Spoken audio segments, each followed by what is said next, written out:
Voici l'histoire de Pedro, joueur de baby-foot. Ce n'est pas un joueur du dimanche, un joueur de PMU, ni même un joueur de compétition.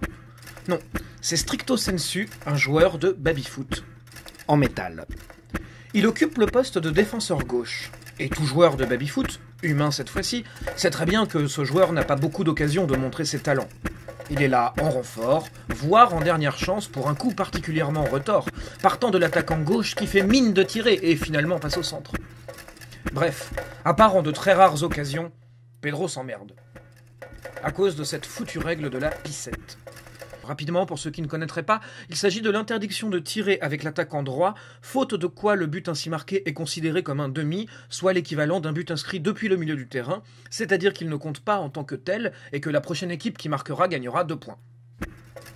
Avec cette règle, Pedro s'emmerde car le modèle de défense classique utilise principalement le défenseur droit. Et Pedro est défenseur gauche. Il ne fait qu'accompagner son collègue. Il en a marre de n'être que spectateur de la victoire ou de la défaite de son équipe. Ses seuls moments de gloire, relativement rares, viennent quand il est manié par une main assez habile pour envoyer un missile depuis la défense, qui arrive parfois en but. Ou encore, quand cette main à droite sait faire un parachute, mais là, on passe dans le domaine de l'art.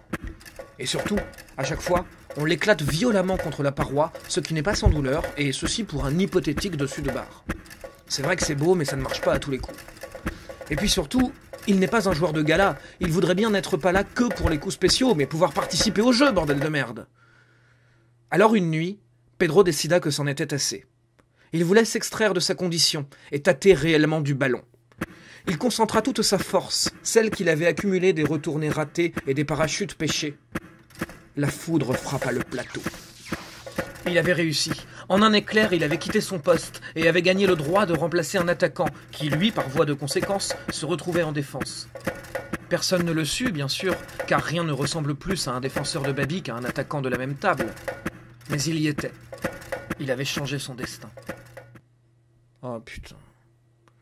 Il est passé attaquant droit. Il ne peut pas marquer sauf un demi. Toujours la pissette. Chienne de vie.